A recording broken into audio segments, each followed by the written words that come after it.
obviously you heard about the controversy. They really trying to cancel that. Man, if they don't get the fuck up out of here, bro, it's like, bro, what cancel what? What cancel? What we canceling out here? It was a Stranger Things commercial where Dave Chappelle was in it. I don't know if you saw it, but the girl was like blowing people through the wall and shit or something like that. Maybe that's the wrong terminology. This girl was using her mind to telekinetically push people through air. And Dave Chappelle jumps out. He says, "Do me. Do me. Man, enough of this shit already, boy.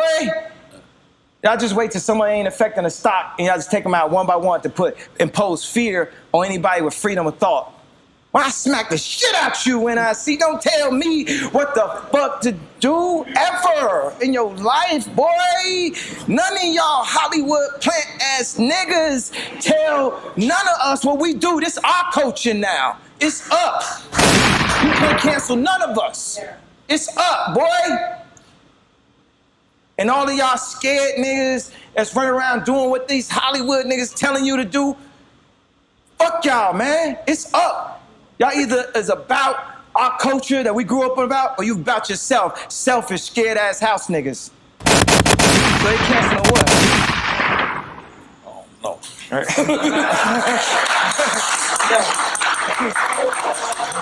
All right, guys, we can go ahead and get started on this show.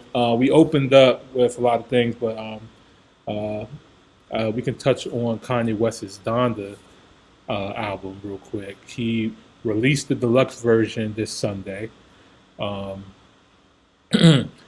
After, his album already did commercially well. He also was on Drink Champs. And that's where he kind of announced that he was going to do this deluxe album. Me personally, I didn't listen to all of it yet. It's 5 new tracks, and the way how he did this is kind of unorthodox. Like, I haven't seen anybody else do a deluxe album. They sprinkle the new records and shuffle the original album in different places. So the album starts off with the Donda chant, but then it goes into Hurricane instead of Jail. And then it follows by Moon, and then Off the Grid. So like he changed Life of the Party. So he changed up the order of the album, and I really liked the changes that I heard so far. But the big talk is that he was able to get that Life of the Party record with featuring Andre 3000 on the album. Yeah, man. What you guys think? Have you guys? I'm not sure if you guys heard it yet, but what do you guys think about him releasing the deluxe? I didn't hear it, but I'm looking forward to hearing it because I really did enjoy the Donda albums. I'm definitely going to get into it. Yeah, I'm gonna be honest. I'm probably not even gonna listen to it, but I listened to the original Donda still, but yeah. I don't know. It's just too many songs. There's too many songs. He had 5 more. That means they're doing like 33, 34 now. I mean, I'm going to listen to the 5 songs individually, but I ain't listening to the whole thing again. So CLB only has like 3 less songs than Donda, I believe, by the way. CLB only got like... Hold on. CLB is mid to low 20. Donda originally had 20. 21. That's Donda, yeah. 10 to 15 songs these days. Yeah, Certified Lover Boy is only 21 songs. 21 songs, okay, Donda and then started off with like 28. 26. Well, yeah, so 26. But yeah, that's a drastic difference. I listened to the first Donda all the way through. Yeah. I didn't skip nothing. There's a couple songs that I don't prefer over others, but I didn't think there was any like songs on the album where it was like skip them. Yeah. But I listened to 26. I'm not listening to 33. I can't do it. It's not in me. My attention span too low. I like short songs like that. I like quick hitters, like get me in my emotions or make me feel the type of way and shut up. That's my. I listen to songs like Rod Wave. Rod Wave songs are 2 minutes or less. Love it. Absolutely love it. Perfect for a reaction. um, but going back to Kanye's, well, Ye now, he also dropped part 2 interview with Nori and DJ EFN with Drink Champs, which was a huge surprise because when I first watched that interview, I was just like, man, I really wish there was more. Like, I have more questions and wanted to hear more. Like, I really felt like that joint was a movie. Like, he was dropping so many gems. There's so many things in there to unpack. He's seen a lot. You know what I mean? Kanye's obviously seen a lot, but he is, to me, the master manifester, right? Like, this man went from people telling him that, yo, you can't rap, to to him being a great rapper. People telling him he can't make beats, and him being one of the best producers of all time. From people telling him that he can't make clothes and just stay in your place and do this and do that. And he was just like, no, fuck you, I'm gonna do this every single time. I mean, every single time. Like, when we called him crazy when, he did monumental things that shifted our culture, like him saying George Bush don't care about black people, going up on stage to tell us. So these are things that are crazy when we look at him from afar, but it's just like, but was he lying? Is he telling the truth? Is he just... Going back to that Taylor Swift thing, do you know I was walking on stage with him? Like, I was like, what the fuck is going on here?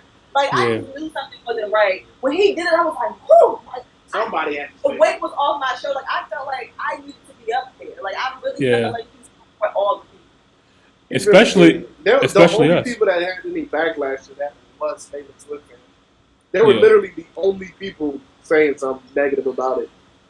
Yeah, I mean, at that point, just to touch on that, it's like, okay, at the end of the day, we have seen our people get snubbed from winning awards for so long. When it just is what it is. It's just like, if you put that Taylor Swift video against Beyonce's Single Ladies video, which is iconic, it makes no logical sense why that would win over that. And that was just to a guppy. Yeah, so he was just tired. I mean, sorry it had to be Taylor Swift, but hold up, guys, we lost connection. Hold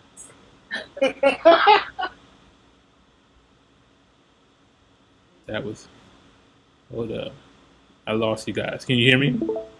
Yeah. Okay, that was weird. All right. Fucking Discord. Anyway, what was I saying? Sorry it had to be Taylor Swift, but it had to be somebody. I mean, we are sick and tired. Like, how many of our people have done amazing work, and clearly should have won awards, but just didn't.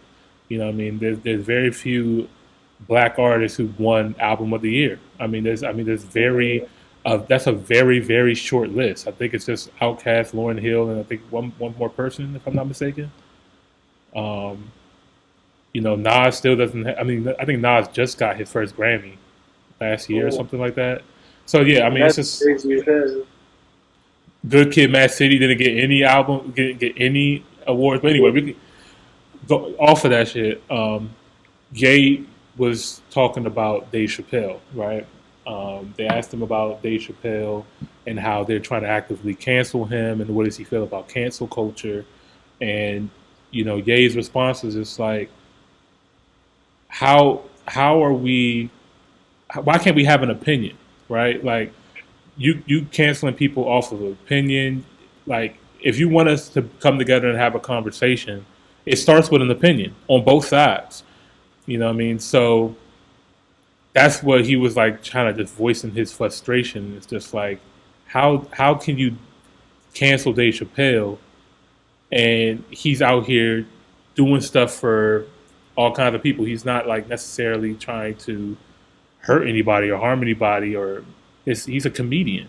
You know what I mean? Right. Like, doing his job, and I feel like cancel culture is going to single-handedly kill the art of comedy. Like, people can't be comics anymore. Like, when you go to a comedy club or go to a show or something like that, they ask people to turn their phones off or put it in the bag, because if anybody records and posts it and take it out of context, which the internet loves to do, is take things out of context, because we're microwave people now. We just look at headlines and run with it. We don't read the articles. We don't know what actually is going on. This can ruin people's lives, careers, not just the artist, the comedian, but their managers, their people, their family. They're walking, living businesses. You know what I mean? They're feeding multiple mouths, not just one mouth. So, yeah, man, this cancel culture shit, I hope it ends, because I love comedy, but I haven't seen a really good comedy show or like sketch in a long time. It's because like you can't do certain things and then put it on something like a Comedy Central or HBO without hurting somebody's feelings. The platform that's going to get the advertisement that they. Yeah. So it's ridiculous, man. It's ridiculous. Hold on, guys. I'm sorry. I know you guys lost our video. Here we go.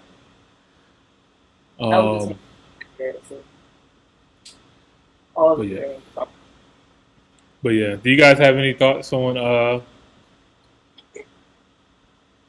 what Ye said, or how he felt about cancel culture? What with him? He was a Dave Chappelle said the same. Dave Chappelle said, "Shit, cool, cancel me." Right. He said, "What's cancel culture?" Oh, that means nobody gonna hit me up. Nobody gonna bother me. He left the country the last time they tried to pull some bullshit. Like, he didn't came back like, and I'm still the shit. Yeah. Right. I feel like Ye is on that same level of genius.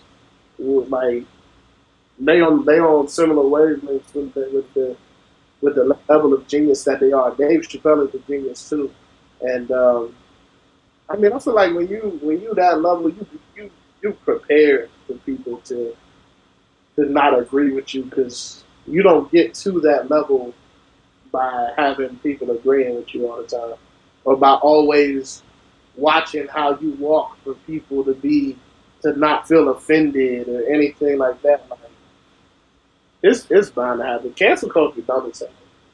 Yeah, it's done. I'm over it. They really don't do nothing. Like, yeah.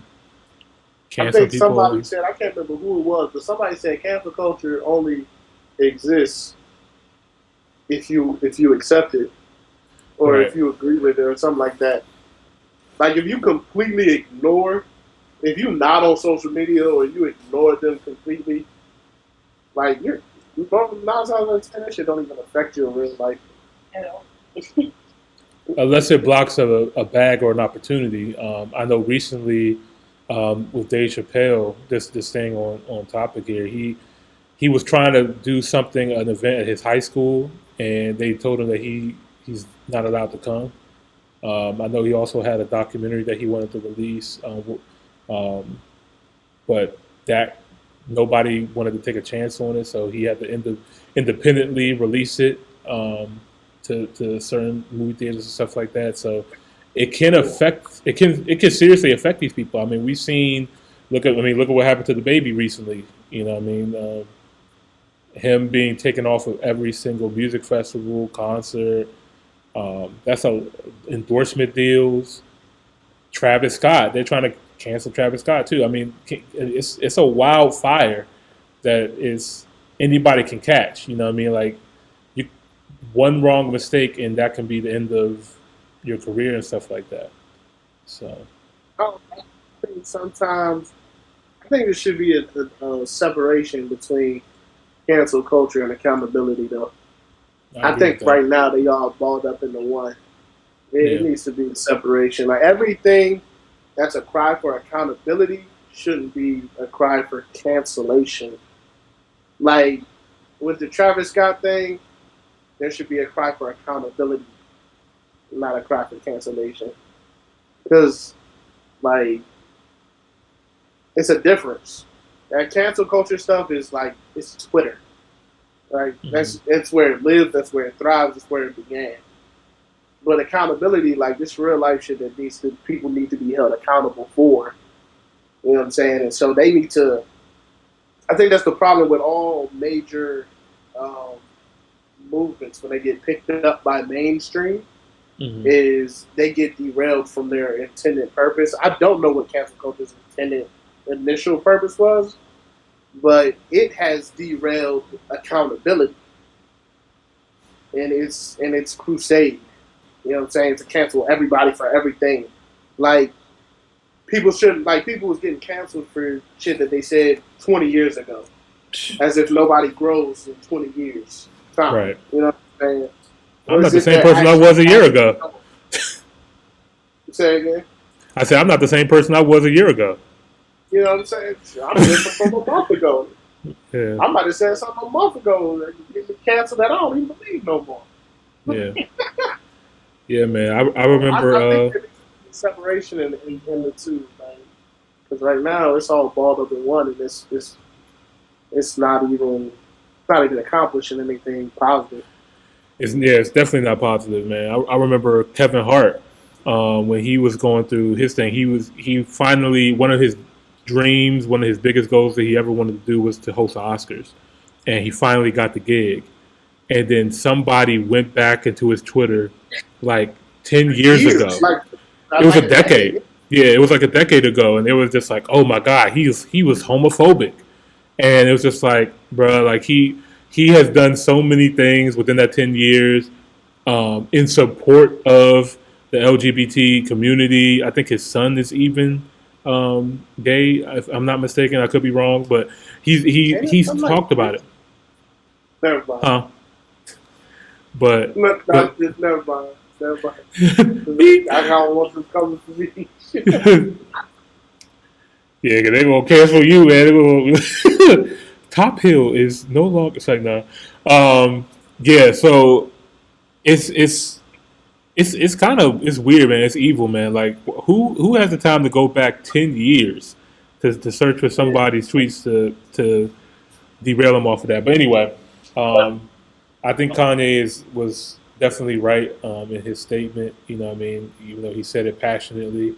It's a really, really great interview, man. There's so many things to unpack in here. I definitely recommend, if you guys want to know what the mind of Kanye is even remotely like, go ahead and dig into both of these interviews, part 1 and part 2, and you might be able to get a better understanding. He does a very, very good job with explaining real complex things in a kindergarten form. He does a really, really good job with that. So it comes off as like he's rambling and talking a lot, but he's very actually on point, on topic, and everything he's saying. So the 2 key interviews to watch, if you need to understand the mind of Kanye, is the two Drink Champs and then the Joe Rogan show. Because Joe Rogan is somebody who actually let Kanye speak. Like, he didn't interrupt him. He didn't try to say what he thought Ye was thinking. He actually let Ye explain for himself. And then he asked questions to clarify. But he didn't try to send it in any direction. Joe Rogan was wonderful with that. Joe Rogan is the first person that just let that explain himself. Yeah. Yeah, he did a good job with that because I think Joe Rogan kind of guarded at first because he hears all the things about Kanye and what people are telling him and stuff like that. But after the interview, I remember he mentioned like, yo, you were just a really good guy. Like, you're just concerned about the world, the planet, making things better. And because he just thought that he was just like a crazy celebrity who wanted to run for president. But it's just like, no, he has legitimate, things that he wants to do to help people in general. Like, Joe even acknowledged that after the fact in other podcasts, he still talks about the Kanye podcast and still says how Kanye is just on a different frequency than most humans. He is on a completely different frequency. His his brain is a supercomputer. It's just constantly, breaking down things and trying to explain concepts in a good way. Another interview, Nick Cannon. That was a really good one too. Cannon's Class. That was a really good interview with him and Ye, and The Breakfast Club as well too in 2013, where it's just proof of manifestation. Him 10 years ago, literally saying this is what's going to happen in 10 years, and every single thing happened. So, and shout out to school. They actually playing basketball games. They actually doing games. Mm-hmm. Yeah, got his school up and running real quick. So, congratulations to Nori and Drink Champs and DJ EFN again for a phenomenal interview. Also, free Larry Hoover. Get that man out of jail, man. I'm serious. That was one of the major things too. I know we didn't really talk about it, but that was one of the major reasons why he did go on Drink Champs, is so he could bring attention to Larry Hoover's situation. Also, he talked about him and Drake trying to do a concert. Well, him trying to do a concert and inviting Drake to come to the concert to bring attention to Larry Hoover, because they're both actively trying to get him released from prison. So I think that's going to happen, by the way. It's going to happen. Like the only reason because Jay Prince is behind it. It's Jay Prince, man. Like it's Jay.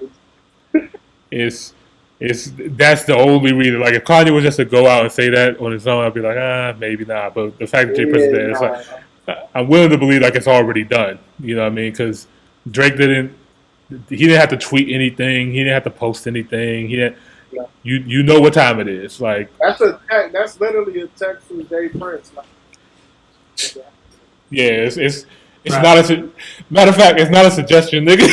It's like, look, I want this to happen, so let's make it happen. Yeah, so I look forward to that. Look forward to seeing that. If that does happen, it would be great to see both of them men on stage. They both have a phenomenal year, impactful year. So yeah. All right, moving on, man. Top hill, top hill, top hill. They don't know.